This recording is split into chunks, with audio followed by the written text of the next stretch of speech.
How to fix system service exception blue screen error Windows 11 or 10 or 8 or 7. So the system service exception blue screen of that error in Windows 10, 11, 8, and 7 is usually caused by corrupt drivers, faulty system files, or hardware conflicts.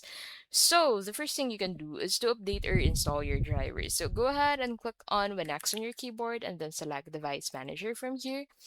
And then on the device manager, right click on the problematic devices, often GPU, network, or USB controllers, and select update driver or uninstall and reinstall from the manufacturer's website.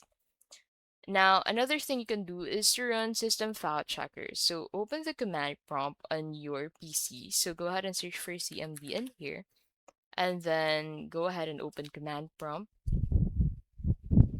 So on the command prompt, go ahead and enter /scan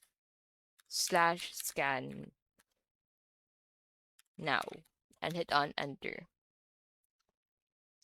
So after that, the scans and repair scripted system files. Now run chkdsk. So in the command prompt, admin type chkdsk/f/r. Restart your PC to allow this repair. After that, go ahead and perform Windows memory diagnostic. So to do that, click on Win or on your keyboard, and then from here enter md_scad.exe and hit on enter. Choose restart now and check for problems, and this will test RAM for errors. And that is how you can basically fix system exception blue screen error Windows 11, 10, 8, or 7.